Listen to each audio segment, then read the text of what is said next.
সুপ্রিয় দর্শক, সবাইকে স্বাগত জানাচ্ছি বৈশাখী টেলিভিশনের সরাসরি সম্প্রচারিত স্বাস্থ্য বিষয়ক অনুষ্ঠান বিআরবি হসপিটালস লিমিটেড নিবেদিত সরাসরি ডাক্তারের আজকের পর্বে আপনাদের সাথে আছি আমি জান্নাতুল ফেরদৌস বৃষ্টি। দর্শক, আজকে খুব গুরুত্বপূর্ণ একটি বিষয় নিয়ে কথা বলবো, সেটি হচ্ছে হাঁটু এবং কোমরে যাদের ব্যথা অনুভব করেন বা হাঁটু এবং কোমরের অনেক ধরনের সমস্যা অনেক দিন ধরে ভুগছেন, ঠিক কী করবেন বুঝতে পারছেন না বা ট্রিটমেন্ট সম্পর্কে জানতে চাচ্ছেন বা জানা উচিত, এই বিষয়গুলো নিয়ে আজকে আলোচনার বিষয় নির্ধারণ করেছি। অপারেশনবিহীন হাঁটু ও কোমর ব্যথা চিকিৎসার এই বিষয়ে কথা বলার জন্য আজকে আমন্ত্রণ জানিয়েছি অত্যন্ত সম্মানিত একজন চিকিৎসক কে আছেন আমাদের সাথে, পরিচয় করিয়ে দিচ্ছি। আমাদের সাথে আছেন ডাক্তার এইচ চক্রবর্তী, বাত ব্যথা, প্যারালাইসিস ও ফিজিওথেরাপি বিশেষজ্ঞ, চেয়ারম্যান এবং চিফ কনসালটেন্ট হিসেবে বর্তমানে আছেন এসপি হসপিটালে। দর্শক, নিয়ে যাচ্ছি অতিথির কাছে, কিন্তু বলে যাই এ সংক্রান্ত কোনো ধরনের কোনো প্রশ্ন, কোনো তথ্য যদি আমাদের কাছ থেকে জানার থাকে বা আপনার কোনো প্রবলেম যদি আমাদের সাথে শেয়ার করার থাকে, সেই ক্ষেত্রে স্ক্রলে দেখানো নাম্বারে সরাসরি ফোন করতে হবে। স্যার, স্বাগত আমাদের আজকের পর্বে। কেমন আছেন? জি, আমি ভালো আছি। আপনি কেমন আছেন? জি, ভালো আছি।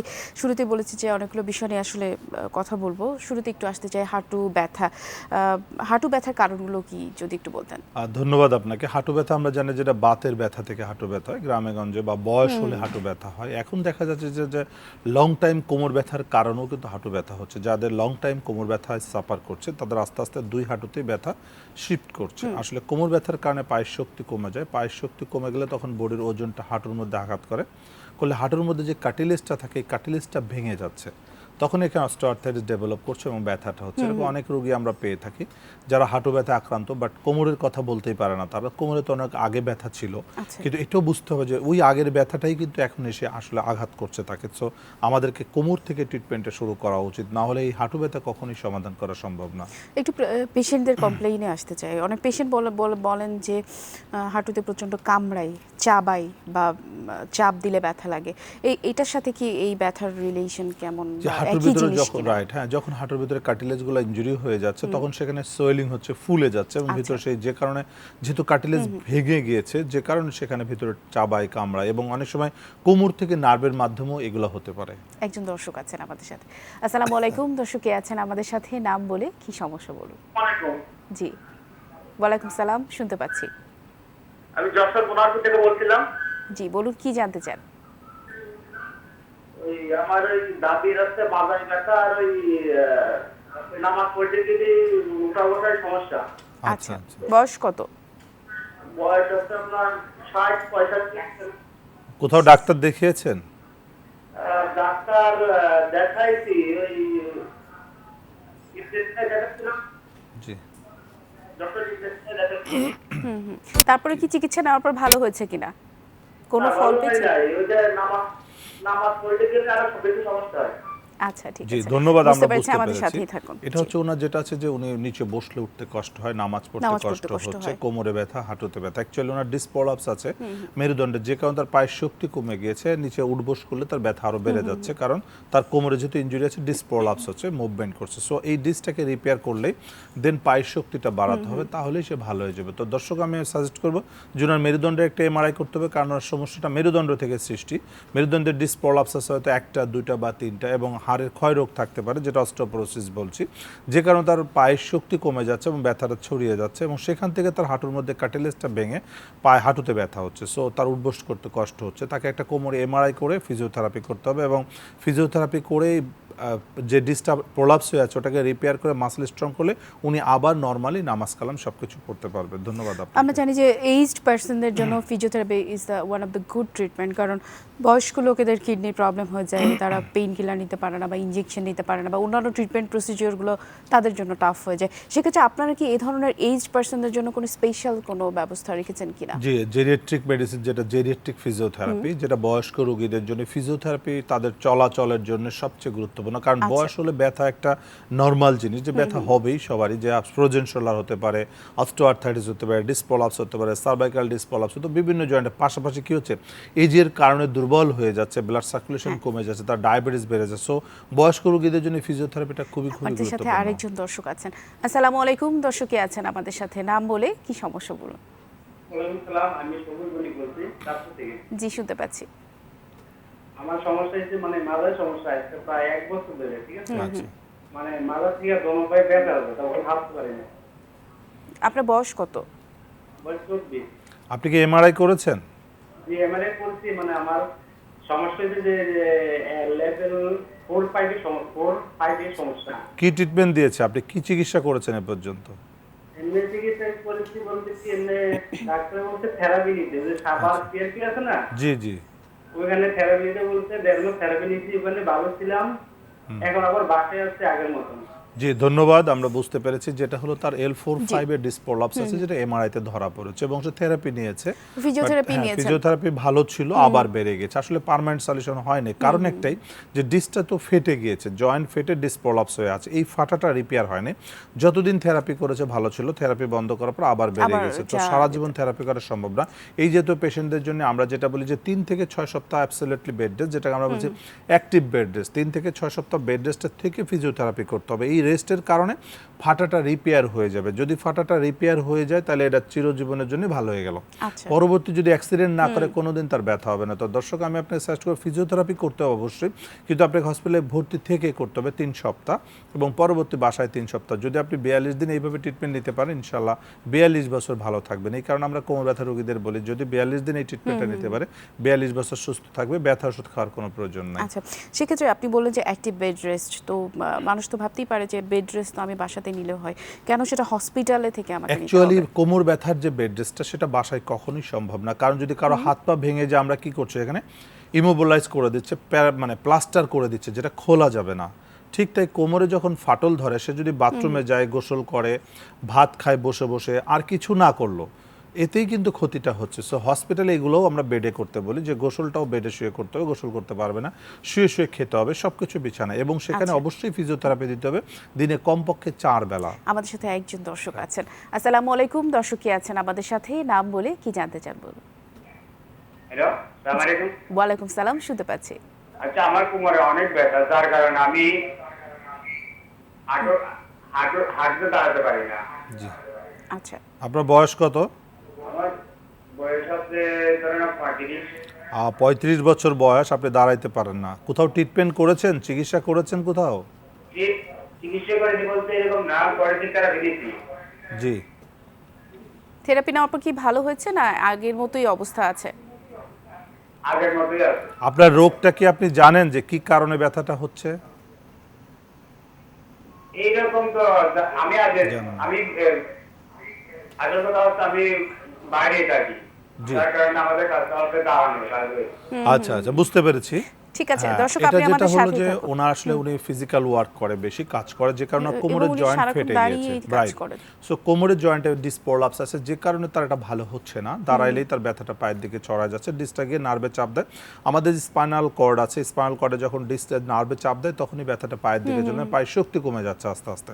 তো এটা যেটা কোমরে, এটা এমআরআই করে দেখতে হবে যে কতগুলো ডিস্ক প্রলাপস আছে, এবং রেস্টের থেকে তাকে থেরাপি দিতে হবে 3 থেকে 6 সপ্তাহ। তাহলে এটা 100% ভালো হয়ে যাবে এবং লং টাইম ভালো থাকবে। যেটা আমরা বারবার বলি, 42 দিন চিকিৎসা করবেন, 42 বছর সুস্থ থাকতে পারবেন। কারণ এখানে ফিটনেস একটা ব্যাপার আছে, কারণ উনি বাইরে থাকে, বাইরে কাজ করতে গেলে আমাদের ফিজিক্যাল ফিটনেস লাগে। দেখবেন বিদেশে যাওয়ার সময় সবাই কি করে, মেডিকেল ফিটনেস নিচ্ছে, বাট মেডিকেল চেক আপ করে মেডিকেল ফিটনেস নিচ্ছে, তার হেপাটাইটিস আছে কিনা, আদার্স যক্ষা আছে কিনা, কিন্তু তার ফিজিক্যাল ফিটনেসটা কতটা দরকার। একজন হেপাটাইটিস রোগী কিন্তু পরিশ্রম করতে পারে, কিন্তু ফিজিক্যালি আনফিট থাকলে সে কিন্তু কাজ করতে পারবে না। সো যেহেতু আমাদের ছেলেরা বিদেশে যাচ্ছে ফিজিক্যাল ওয়ার্ক করতে, সেখানে কিন্তু তারা অফিসিয়াল জব করতে যাচ্ছে না, ফিজিক্যাল ওয়ার্ক করবে। সো তাদের ফিজিক্যাল ফিটনেসটা খুবই দরকার, যেন সেখানে গিয়ে তারা পরিশ্রম করতে পারে। এই কারণে তাদের ফিজিক্যাল ফিটনেস ছাড়া বিদেশে যাওয়া মোটেও উচিত না। এরকম অনেক রোগী আমার কাছে আসছে, আচ্ছা, বিদেশে যাওয়ার আগে আমরা ফিজিক্যাল ফিটনেস দিয়ে দিই। যখন ফিজিক্যাল ফিটনেস যাবে, সে কিন্তু 5 বছর 10 বছর কাজ করবে, সে ইনজুরি হবে না। যেটা আমাদের ক্রিকেট টিমের ন্যাশনাল প্লেয়ারদেরকে যদি আমরা বলি, তারা ফিটনেস নিয়ে খেলতে নামে বিধায় তারা কিন্তু ভালো খেলছে। আমাদের সাথে আরেকজন দর্শক আছেন, এই আলোচনাতে আসবো ফোনটি নিয়ে। আসসালামু আলাইকুম, দর্শক কি আছেন আমাদের সাথে, নাম বলে কি সমস্যা বলুন। ওয়ালাইকুম সালাম, আমি নরসিংদী থেকে বলছি। জি, শুনতে পাচ্ছি, বলুন কি সমস্যা। আমার তো পেশেন্ট হচ্ছে কি, আপনার বয়স যদি 70 হয় মতো আর কি, ওনার পায়ের হাঁটুগুলো ফুলে যায়। আচ্ছা, কোথাও চিকিৎসা করেছেন? হ্যাঁ, করেছিলাম, নরসিংদীতে চিকিৎসা করেছিলাম। হ্যাঁ, কি বলেছে, কেন এটা হচ্ছে, বলছে কিছু? এরা বলে যে বাসে নাকি বর করে বাস। জি বা জি আমরা বুঝতে পেরেছি। ঠিক আছে দর্শক, হ্যাঁ, আপনি আমাদের সাথেই থাকেন। এটা হচ্ছে বয়স তো 70 বছর বয়স, যে কারণে তার ডিজেনারেশন হচ্ছে এবং তার হাঁটু ফুলে যাচ্ছে, তার আর্থ্রাইটিস থাকতে পারে। পাশাপাশি যেটা হচ্ছে তার বডির ওজন, হয়তো বডির ওজন হাঁটুতে লোড নিচ্ছে না, ফলে কি হচ্ছে ভিতরে কার্টিলেজ ভেঙে ফ্লুইডটা সেখানে মানে যেখানে কার্টিলেজ ভেঙে ব্লাড সার্কুলেশন সেখানে বেশি হচ্ছে, ব্লাড ব্লিডিং হয়ে সেখানে কি হচ্ছে ইনফ্লামেশনে ফুলে যাচ্ছে। এবং এই জাতীয় রোগীদের কিন্তু কোমরে প্রবলেম থাকে, ডিসপ্রলাপস হয়ে থাকে, কারণ যেহেতু 70 বছর বয়স, জীবনে বহুবার বাঁকা হয়ে কাজ করেছে, যার কারণে ডিসপ্রলাপসের কারণে পায়ের শক্তি কমে যাচ্ছে। তো এই জাতীয় রোগীদেরকে সুস্থ করতে হলে আমাদের কোমর থেকে ট্রিটমেন্ট করতে হবে। তো দর্শক, আমি ওনাকে সাজেস্ট করব একটা এমআরআই করে কোমরটাকে দেখতে হবে। ডিসপ্রলাপস অবশ্যই থাকতে পারে, এই ডিসপ্রলাপসকে রিপেয়ার না করা পর্যন্ত হাঁটু ব্যথা বা হাঁটু ফোলা কখনোই ভালো হবে না। ডিসপ্রলাপস রিপেয়ার করতে পারলে হাঁটুর পায়ের শক্তি ফিরে আসবে, তখন হাঁটু ব্যথা ভালো হয়ে যাবে। তো আমি আপনাকে সাজেস্ট করবো একজন এমআরআই করে দেখে একজন ফিজিওথেরাপি বিশেষজ্ঞকে দেখান এবং সেখানে ফিজিওথেরাপি নেওয়ার ব্যবস্থা করুন। প্রয়োজনে হসপিটালে ভর্তি রেখে তাকে 3 থেকে 4 সপ্তাহ ট্রিটমেন্ট করা লাগতে পারে। ধন্যবাদ আপনাকে। স্যার, যে বিষয়টা একটু আসতে চাচ্ছিলাম, একজন প্রবাসী ভাই ফোন করেছিলেন। এরকম অনেক প্রবাসী ভাইরা আছেন আমরা জানি, যারা বাইরে লং টাইম দাঁড়ায় কাজ করছেন। আসলে তাদের জন্য আপনার টিপস কি থাকবে, যে তারা এখান থেকে কিভাবে রক্ষা পেতে পারে? অ্যাকচুয়ালি ফিটনেসটা সবচেয়ে জরুরি। আপনি যে কাজই করবেন সেখানে ফিটনেসটা খুব গুরুত্বপূর্ণ। উইদাউট ফিটনেস যে কোনো কাজ করা উচিত না, কারণ মাসেল যদি দুর্বল থাকে লং টাইম দাঁড়ায় কাজ করা যাবে না। কারণ বিদেশে যারা কাজ করে তারা 16 ঘন্টা 14 ঘন্টা 18 ঘন্টা কাজ করছে লং টাইম, তাদের কিন্তু সময় দেয় না বসার জন্য বা রেস্ট নেওয়ার জন্য। এই যে লং টাইম যে কাজ করছে, কাজ করার অ্যাবিলিটি তার আছে কিনা সেটা আগে দেখতে হবে। আমরা দাঁড়াই থাকি আমাদের মাসেলের শক্তি দিয়ে, হাড়ের শক্তি দিয়ে কিন্তু না, মাসেলের পাওয়ার লাগবে। সো এটা হচ্ছে ফিটনেস, এই ফিটনেসটা চেক করতে হবে এবং তাদের ডিসপ্রলাপস আছে কিনা। যদি ডিসপ্রলাপস থাকে তাহলে ফিটনেস আস্তে আস্তে ফল করবে। সো তাদের জন্য খুবই ডিফিকাল্ট। একজন দর্শক আমাদের সাথে আছেন। আসসালামু আলাইকুম দর্শক, কে আছেন আমাদের সাথে? নাম বলে কি সমস্যা বলুন। আমি রাঙামাটি। জি বলুন, কি আমার জানতে টাকা গত পরশু রাত্রে করে কিছু কথা হচ্ছে, একটা পা হাত হয়ে গেছে আর মুখটা বেরিয়ে জি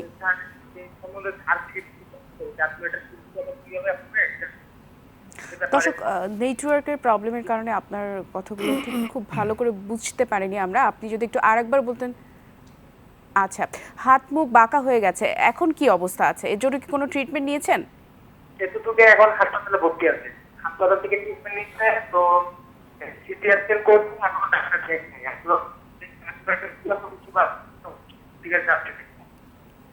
ধন্যবাদ। আমরা যতটুকু বুঝতে পেরেছি, অ্যাকচুয়ালি ওনার নেটওয়ার্কের কারণে অনেকটাই আমরা বুঝতে পারি না ভালো, তবে যতটুকু বুঝতে পেরেছি হাত মুখ বাঁকা হয়ে গেছে, তার ব্রেন স্ট্রোক করেছে সম্ভবত, স্ট্রোকের কারণে এটা হয়েছে। তবে যেটা মেডিকেল ট্রিটমেন্ট যেটা চলছে গুড, এটা চলবে। পাশাপাশি অবশ্যই ফিজিওথেরাপি চিকিৎসা করতে হবে, কারণ মুখ বাঁকা হয়ে যাওয়া মানে এটাকে আমরা হচ্ছে ফেসিয়াল পালসি। যদি একটা সাইড অবশ হয়ে যায়, এটা যেটা আমরা হেমিপ্লেজিয়া বলি, যে ব্রেন স্ট্রোক থেকে হতে পারে। তো যেটা ফিজিওথেরাপির মাধ্যমে সেটাকে রিকভারি করা সম্ভব এবং সঠিক ফিজিওথেরাপি সঠিক সময় করতে হবে। নিজেরা ব্যায়াম করলে হবে না, একজন বিশেষজ্ঞ ফিজিওথেরাপিস্ট দিয়ে ফিজিওথেরাপি করতে হবে, কারণ এটাকে আমরা হচ্ছে রিএডুকেশন এক্সারসাইজ। যদি এখানে কেউ অনেকে আছে দেখা যায় বাড়ির লোকজন তা থেকে ব্যায়াম করাচ্ছে, যেটাতে কি হবে চিরজীবনের জন্য পঙ্গু হয়ে যেতে পারে। সো না জেনে না বুঝে কোনো এক্সারসাইজ করানো ঠিক না। তার মানে এখন ওনার জন্য পরামর্শ হচ্ছে এখন যে মেডিকেল ইমার্জেন্সিটা ওনার আছে এটা কাটিয়ে উঠতে হবে। এটার পাশাপাশি সেখানেই ফিজিওথেরাপি স্পেশালিস্ট থাকবে, তাকে তার সহযোগিতা নিতে হবে, ফিজিওথেরাপি করতে হবে। পরবর্তীতে তাকে এখান থেকে যখন রিলিজ করবে তখন তাকে ফিজিওথেরাপি হসপিটালে ভর্তি করে তাকে রিহ্যাব করতে হবে। রিহ্যাবের মাধ্যমে তাকে সম্পূর্ণ সুস্থ করা সম্ভব। আশা করি দর্শক বুঝতে পেরেছেন যে চিকিৎসকের আন্ডারে আছেন, ওভাবে চিকিৎসা নিতে হবে। পাশাপাশি ওনার ফিজিওথেরাপি দেওয়া হচ্ছে কিনা রি এডুকেশনের জন্য সেটাও খেয়াল রাখতে হবে। আমাদের সাথে আরেকজন দর্শক আছেন। আসসালামু আলাইকুম দর্শক, কে আছেন আমাদের সাথে? নাম বলে কি সমস্যা বলুন। জি ভালো আছি। আমি হাবিবুর রহমান যশোর থেকে বলছিলাম। জি শুনতে পাচ্ছি, বলুন। আমার বয়স 47 বছর। আমি একটা কলেজে পড়াই, ওই কলেজের প্রফেসর। তো আমি আজ প্রায় 2 মাস ধরে মানে রাত্রে শুয়ে থাকি, সকালবেলা ওঠার সময় আমার মাঝে একটা লাগে। মানে সারাদিন ভালো থাকি, হাঁটা চোটা ভালো, নামাজ পড়ি পাঁচক্ত, কিন্তু রাত্রে শোয়ার পরে ভোরবেলা ওঠার সময় আমার ওয়াইফকে বলে আমার মাথায় কেন ব্যথা হচ্ছে, ওই ভিতরে মাথার কোনো সমস্যা হচ্ছে কিনা, কি জয়েন্টে মনে হচ্ছে হাড়ের জয়েন্ট। জি, কি করতে পারে? কোন চিকিৎসক দেখিয়েছেন? ডাক্তারকে দেখিয়েছেন? ডাক্তারকে আমি এখনো দেখাইনি, আমি তো যশোর সচরাচর করে দেখাচ্ছি না হারুন আর রশিদকে, এখনো যাবো বলে।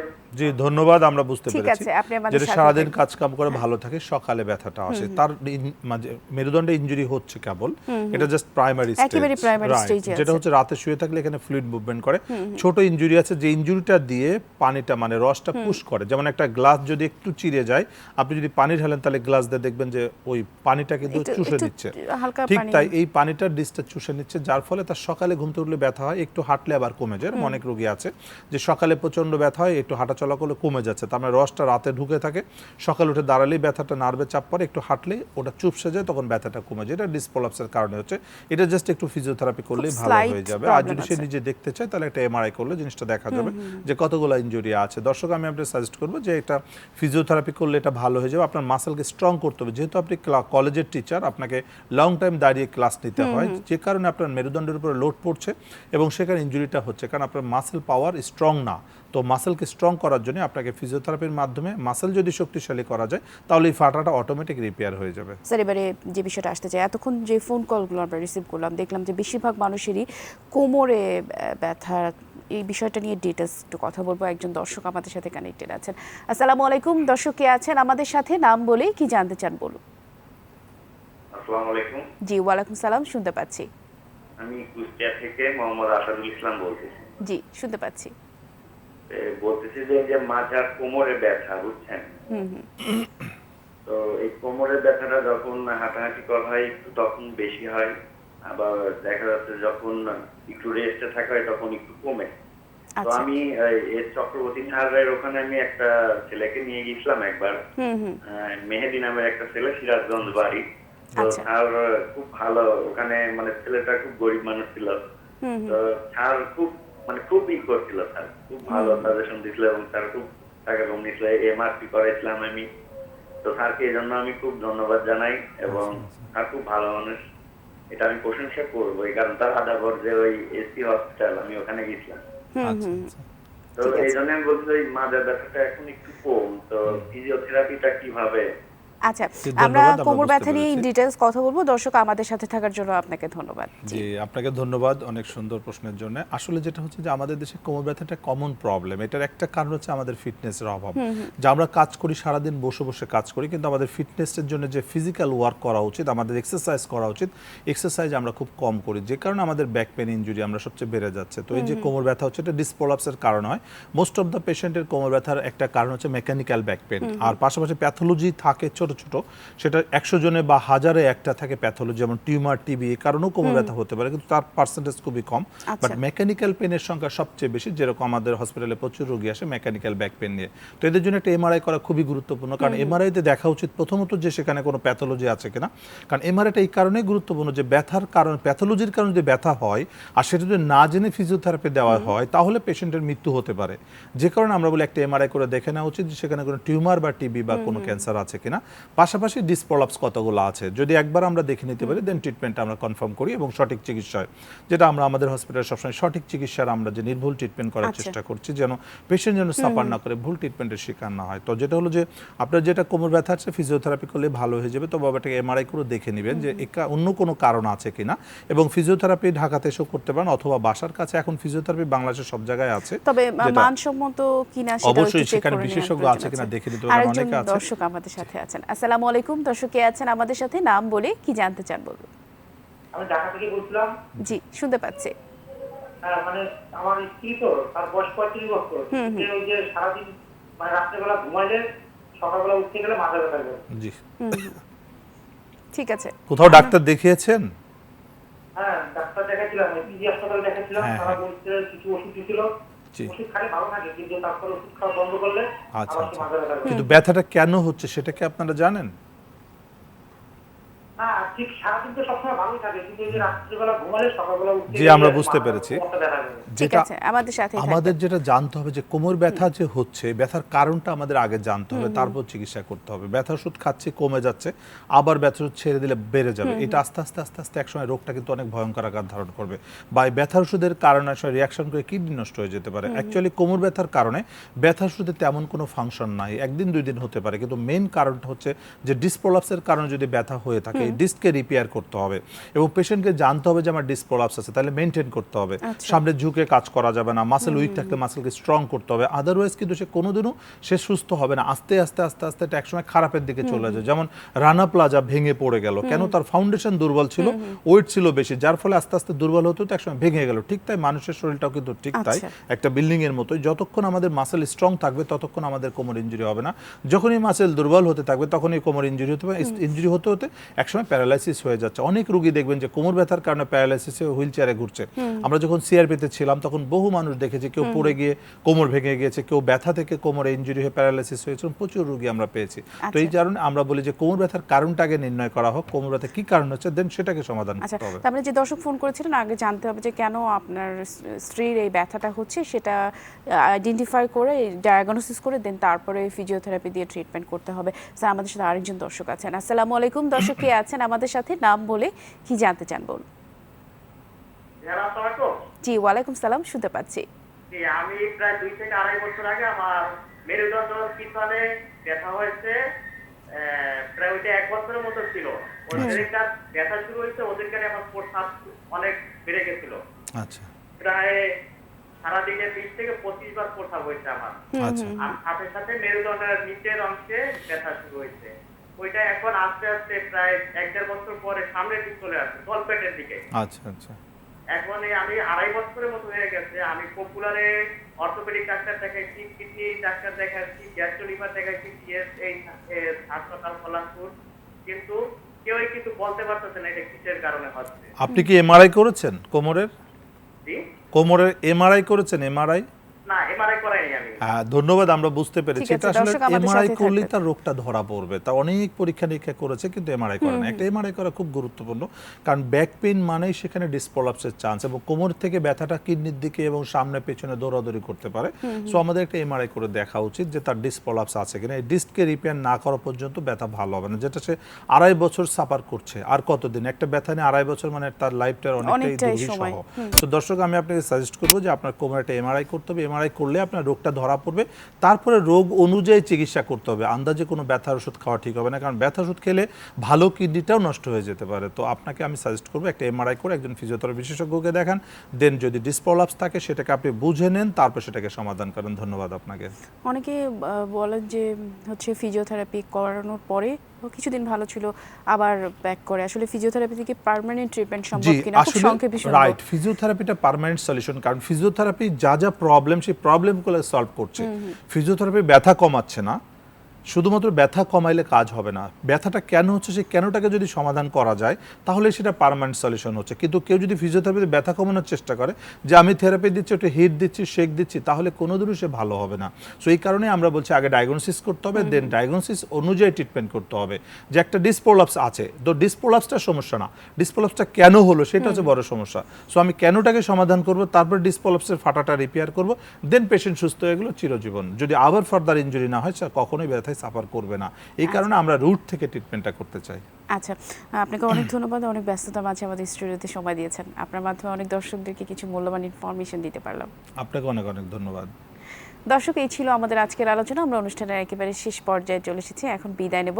তবে যেতে যেতে একটি কথা বলতে চাই যে আমাদেরকে নিজেদেরকে ভালোবাসতে শিখতে হবে। নিজেদেরকে ভালোবাসতে শেখা মানে নিজের শরীরের সম্পর্কে সচেতন হওয়া। শরীরের সম্পর্কে সচেতন আমরা যত বেশি হব, তত বেশি আমরা হেলদি থাকবো, হেলদি লাইফস্টাইল লিড করতে পারবো, এবং হেলদি লাইফস্টাইল লিড করতে পারলেই আমরা আসলে একটি সুন্দর আগামী তৈরি করতে পারবো। তাই সুন্দর আগামীর জন্য আসুন আমরা সবাই সচেতন হই। আর ব্যথায়, যে কোনো ধরনের ব্যথার সমস্যায় আসুন আমরা পেইন কিলারকে অ্যাভয়েড করি ফর আ লং টাইম। তাই এইভাবে আমাদেরকে সুস্থ সুন্দর থাকতে হবে। আর দর্শক, এই অনুষ্ঠানটি আমরা প্রচার করে থাকি প্রতি শুক্র থেকে সোমবার সকাল 9:30 থেকে 10টা পর্যন্ত। দেখার আমন্ত্রণ জানিয়ে আজ আমি এখানে বিদায় নিচ্ছি। সবাই ভালো থাকবেন, সুস্থ থাকবেন, নিরাপদে থাকবেন, আর হ্যাঁ, বৈশাখী টিভির সাথেই থাকবেন। খোদা হাফেজ।